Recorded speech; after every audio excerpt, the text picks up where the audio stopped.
স্বাগত জানাই আপনাকে। আছেন গোলাম মাওলা রনি, রাজনীতিবিদ, লেখক ও কলামিস্ট। স্বাগত জানাচ্ছি এই আয়োজনে। যখন আমরা সংকটের কথা বলি, যখন রাজনীতির আস্থা অনাস্থার কথা বলি, সংকটের মধ্যেও কিন্তু রাজনৈতিক সংকটটি সব থেকে বড় জায়গা দখল করে আছে দর্শক। তাই রাজনীতি দিয়ে একটু শুরু করি। জনাব আবু আলম মোহাম্মদ শহীদ খান, আপনার কাছে আসি। রাজনীতির কথাই যেহেতু বলছিলাম, সাথে সংকটের কথা বলছিলাম, আমাদের রাজনীতি, নতুন বাংলাদেশের রাজনীতি আসলে এখন কোন ট্র্যাকে আছে বলে আপনি মনে করছেন? রাজনৈতিক ট্র্যাক খুঁজে পাওয়া তো খুব মুশকিল। কোন ট্র্যাকে আছে এটা খুঁজতে গেলে এখন যন্ত্র লাগবে। মুশকিলটাকে শুধু এই সময়ের জন্য নাকি মানে পূর্বের সময়গুলোতে হয়তো বা নির্ধারিত ছিল যে কে কোন ট্র্যাকে আসলে আছে? একটা ফ্যাসিবাদী শাসন চলছে, বুঝতে পারছিলাম যে ফ্যাসিবাদ চলছে বা জনগণের মানবাধিকার লঙ্ঘিত হচ্ছে, গুম হচ্ছে, খুন হচ্ছে, অনেক কিছু ঘটছে, তাই না? তো বোঝা যেত, একটা সরকারের চরিত্র বোঝা যেত যে সরকারটা কেমন। তা এখন যে সরকার আছে সেটার চরিত্র বোঝা যায় যখন আমরা আমাদের আকাঙ্ক্ষার সরকার, অন্তর্বর্তীকালীন সরকার, তাই না? সেই সরকারের এখন রাজনৈতিক ট্র্যাক যখন বলতেছেন, সরকারের তো অনেক কাজ থাকে, তার মধ্যে রাজনীতি একটা অন্যতম প্রধান কাজ। তো যখন রাজনৈতিক ট্র্যাকের কথা বলেন তখন তো বুঝতে হবে যে রাজনীতিতে সংস্কার কত দূর, এগুলো সংস্কার নিয়ে কতটা আলোচনা হচ্ছে, কতটা ঐক্যমত্যে আমরা পৌঁছতে পারছি, কখন নির্বাচনের শিডিউল হবে, নির্বাচন হবে কি না, আদৌ নির্বাচনের কোনো আমাদের চিন্তাভাবনা আছে কি না, নির্বাচন জাতীয়, তাই না? এখন আপনি ছাত্র সমন্বয়ক যারা আছেন তারা তো সম্ভবত ঢাকা বিশ্ববিদ্যালয়ে অবস্থান করছেন, অধিকাংশ যারা এখন রাজনৈতিক দল করবেন, তো তারা ঢাকা বিশ্ববিদ্যালয়ে অবস্থান করছেন এবং তারা রাজনৈতিক দল করার জন্য আলাদা একটা অফিস আছে আমাদের এই রাস্তার উপরে। ছাত্র রাজনীতির মধ্যে সেটি পড়ে, তারা রাজনীতি করছেন, তাহলে তারা অবস্থান করবেন, রাজনীতি করবেন। অন্যদিকে আর কোনো ছাত্রদের যে প্রতিনিধিত্বশীল কোনো সংগঠন বা যারা তাদের বক্তব্য ছাত্রদের কাছে পৌঁছাতে চায়, তারা যেতে পারবেন কিনা, গেলে কুয়েটের মতো অবস্থা সৃষ্টি হবে কিনা, এই যে অবস্থা, সেই জন্য ট্র্যাকটা খুঁজে বের করে খুব মুশকিল না? ট্র্যাকটা বুঝার জন্য হয়তো আমাদেরকে আরেকটু অপেক্ষা করতে হবে, আরো অনেক কিছু জানার দরকার আছে। আমি কোনো খোঁজ পাচ্ছি না। রেলওয়ে ট্র্যাক হলে বোঝা যেত যে এর উপর দিয়ে একটা রেলগাড়ি চলবে। জনাব গোলাম মাওলা রনি, আপনি কি ট্র্যাক খুঁজে পাচ্ছেন? না, আমি এখনো স্বপ্ন দেখছি। এই কারণ হলো যে ডক্টর মোহাম্মদ ইউনূস আকাশের চাঁদ আমাদের নিকট, আকাশের চাঁদ অথবা নক্ষত্রপুঞ্জর মধ্যে সবচেয়ে উজ্জ্বল যে নক্ষত্রটি দেখে আমরা পথ চলি, ওই স্বপ্ন নিয়ে আমরা বিভোর আছি। ওনাকে নিয়ে আমরা একটা সময় স্বপ্ন দেখতাম যে পৃথিবীতে এত মানুষ, ভালো মানুষ থাকতে পারে, এত যোগ্য মানুষ থাকতে পারে, এত বড় বিশাল বাঙালি। একসময় আমরা বাঙালি বলতে অতীশ দীপঙ্করকে বুঝতাম, যার জ্ঞানে গুণের কাছে সারা পৃথিবী আমাদের মাথার উপর এসে বসেছেন, আমাদের মাথার মুকুট হয়ে, তাজ হয়ে। এখন সেই তাজ হয়ে এমন কিছু ঘটনা ঘটছে যে আমরা একটা ঘোরের মধ্যে আছি। একদিকে মাথায় স্বর্ণ মুকুট, আর নিচে যদি আমাদের কাপড় চোপড় না থাকে তাহলে যে একটা বিশ্রী অবস্থা তৈরি হয়, আমরা একবার মুকুটের দিকে তাকাবো না শরীরের দিকে তাকাবো, এই জিনিসটা আসলে এখন পর্যন্ত বুঝতে পারছি না। ফলে এগুলো নিয়ে আমি একটা ঘোরের মধ্যে আছি। যদি আপনি বাস্তব অবস্থাতে দেখেন, সরকারের উপদেষ্টা বা ডক্টর মোহাম্মদ ইউনূস তাদের কথাবার্তা শুনেন, মনে হচ্ছে যে বাংলাদেশের দুধ আর মধুর নহর প্রবাহিত হয়ে যাচ্ছে। আমরা অভাগা জাতি, আমরা দুধও দেখতে পাচ্ছি না, নহরও দেখতে পাচ্ছি না। ফলে আমরা বলতে গেলে সেই দুধ না খেয়ে, নহরের সে মধু না খেয়ে আমরা দিন দিন শুকিয়ে যাচ্ছি। আর যদি রাস্তায় আপনি হাঁটেন, জনগণের মধ্যে দেখেন, তখন দেখবেন যে অভাব, অভিযোগ, বিশৃঙ্খলা, অরাজকতা একেবারে এগুলো কিলবিল করছে চারিদিক থেকে, এবং আমাদেরকে অক্টোবসের মতো এমনভাবে চেপে ধরেছে। অনেকগুলো মশা যদি আপনাকে একসাথে আক্রমণ করে, অনেক বুদ্ধিমান মানুষের মাথা খারাপ হয়ে যায়।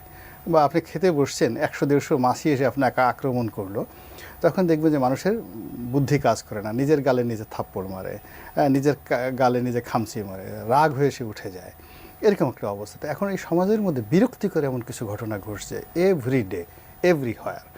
এই বিরক্তির কারণে হচ্ছে কি, মানুষ ঠিক এই কাউকে আক্রমণ করবে, কাউকে দায়ী করবে, কাউকে কিছু বলবে, তাও হচ্ছে না, বিকজ আমার মাথায় তো স্বর্ণের মুকুট আছে, তো আমি কাউকে কিছু বলতে পারছি না। একটু বিড়ম্বনাকর পরিস্থিতি বলতে পারবো। এটা বিড়ম্বনা কিনা, আমরা পাগলের মতো আচরণ করছি অনেকটা সবাই। মানে অনেকগুলো সমস্যা আমাদেরকে এমনভাবে ধরেছে যে আসলে কোনটি সঠিক, কোনটি ন্যায্য, কোনটি অন্যায্য, এই যে ধারণাটা, একটা মানবিক আশরাফুল মাখলুকাত হিসেবে আমার যে উইজডম রয়েছে, আমার যে চিন্তার ফ্রিডম রয়েছে, আমি বিচার এবং বিশ্লেষণ করে একটা ট্র্যাক, আপনি যে ট্র্যাকের কথা জানতে চাচ্ছিলেন, আমরা বলতে পারি যে এটা গণতন্ত্র। এটি স্বৈরতন্ত্র, এটি ফ্যাসিবাদ, এটি রাজতন্ত্র। পৃথিবীতে রাজনীতির হাজারোটা যাকে বলে উপকরণ রয়েছে, কিন্তু এটা আমাদেরকে এরকম একটা ঘোরের মধ্যে ফেলে দিয়েছে। আমরা বুঝতে পারছি না আমরা কি জাহান্নামে বসে পুষ্পের হাসি হাসছি, নাকি জান্নাতে বসে সেই হুর গেলমানদের নিয়ে আমরা আনন্দ ফুর্তিতে একটা বিশাল স্বপ্নের জগতে আছি। আমরা বুঝতে পারছি না আমরা কি অভাবের সাগরে পড়ে গেছি, নাকি আমরা মার্কিন যুক্তরাষ্ট্রে আছি, নাকি আমরা কোথায় আছি। কোনো কিছুই আমরা রীতিমতো বুঝতে পারছি না, আইডেন্টিফাই করতে পারছি না, অ্যাসার্টেন করতে পারছি না, এবং অ্যাট দ্য সেম টাইম আমরা সিদ্ধান্ত নিতে পারতেছি না। অর্থাৎ আপনি বলছিলেন যে আপনি আসলে ঘোরের মধ্যে আছেন, স্বপ্নের মধ্যে আছেন, স্বপ্ন এবং বাস্তবতার মধ্যে একটা কনফ্লিক্ট তৈরি হচ্ছে। বিষয়টা কিছুটা অনেকটা ওই রকম। জনাব আবু আলম মোহাম্মদ শহীদ খান, আপনাদের দুজনের কথার প্রেক্ষিতে যে বিষয়টি আসলে চলে আসে সেটি হচ্ছে সংস্কার প্রশ্নে আসলে সাধারণ জনগণের প্রশ্নটি বারবার। সংস্কার বলতে সাধারণ মানুষ আসলে কি বোঝে? 2 বেলা ভাত, মাথা গোঁজার ঠাঁই, চিকিৎসা, শিক্ষা এবং শান্তি চায় মানুষ। জনগণের কাছে এই মৌলিক অধিকারগুলি হচ্ছে সংস্কার, এমনটা বলেছেন মির্জা ফখরুল ইসলাম আলমগীর। আপনার কাছে সাধারণ জনগণের সংস্কারটা আসলে কি? না, মির্জা ফখরুল ইসলাম আলমগীর যা বলেছেন ওটা তো আমাদের সংবিধানেই আছে। মানে অন্ন, বস্ত্র, বাসস্থান, চিকিৎসা আপনি দিবেন, এবং এটা দেওয়াটা রাষ্ট্রের একটা প্রধান দায়িত্ব। প্রত্যেক নাগরিক যাতে ভাত খেতে পারে দুবেলা, বা দুবেলা অন্ন পায়, তাদের যদি একটা নিরাপদ আশ্রয় থাকে, আইন শৃঙ্খলা পরিস্থিতি এতটা ভালো থাকবে যে তারা কাজকর্ম করবে এবং তাদের যে আয় সেটা দিয়ে তারা চলতে পারবে। তো এই জিনিসগুলো তো আমাদের একদম সরকারে যেই থাকেন, সেই সরকার যেরকমই হোক না কেন, যেমন ওই যে রাজনীতিতে অনেক তন্ত্র আছে না, তন্ত্রমন্ত্র, তো এমন সরকারেরও অনেক রূপ থাকতে পারে। ফ্যাসিবাদী সরকার, ফ্যাসিস্ট সরকার, মাফিয়া সরকার, লুটেরা সরকার, হ্যাঁ, আপনার সৈন্যদের সরকার, কিছু অন্য কোনো সরকার, নানান সরকার থাকতে পারে। কিন্তু সরকারের তো প্রধান দায়িত্ব জনগণের মৌলিক মানবাধিকার নিশ্চিত করা, জনগণের খাদ্য নিরাপত্তা নিশ্চিত করা, জনগণের রাতের ঘুম নিশ্চিত করা, জনগণের কাজ করার অধিকারটা নিশ্চিত করা। এটা না করলে কোনো সরকারকে শেষ পর্যন্ত সরকার আর সরকার থাকে না। যদিও এই সরকারটা যেগুলো আমরা আশা করছি সেইটা প্রতিপালন করার জন্য যে সরকার দরকার সেটা হলো একটা গণতান্ত্রিক, উদার গণতান্ত্রিক সরকার। একটা লিবারেল ডেমোক্রেটিক বাংলাদেশ ছাড়া এই জিনিসগুলো ঘটবে না। সুতরাং মানুষের তো ওই চিন্তা আছে। আর রাজনীতিবিদ যারা এলিটস আছেন, যারা রাজনীতি করবেন, যারা গণতন্ত্রের যারা পরিচালক বা গণতন্ত্র যারা চান, একটা গণতান্ত্রিক পদ্ধতি যাতে দেশে হয়, সেটার সাথে তো একেবারে আমাদের 18 কোটি মানুষের সম্পর্ক নাই, বা 12 কোটি ভোটার একসাথে সম্পর্কিত না। তো যারা সম্পর্কিত তারা ঠিক করবেন যে আমাদের গণতন্ত্রটা আমরা কিভাবে স্থায়ী করতে পারি। এবং সরকারের মধ্যে যত সরকার আছে তার মধ্যে একটা গণতান্ত্রিক সরকার এখন পর্যন্ত সবচেয়ে ভালো সরকার বা সবচেয়ে উপযুক্ত সরকার। এর বিকল্প এখনো তৈরি হয়নি। যদি বিকল্প তৈরি হয় তাহলে আমরা নতুন বিকল্প সরকারের চিন্তা করব। তো সেই গণতান্ত্রিক সরকার প্রতিষ্ঠার জন্য যা কিছু ছোটোখাটো সংস্কার করতে হবে, সব সংস্কার তো আমরা এটা অনেকবার আলোচনা হয়েছে, এখন এটা ক্লিশে হয়ে যাচ্ছে দিন দিন, যে সংস্কার তো একটা চলমান প্রক্রিয়া, এটা সবাই জানি আমরা, এবং সংস্কার অনন্তকাল ধরে চলবে, এটাও আমরা সবাই জানি।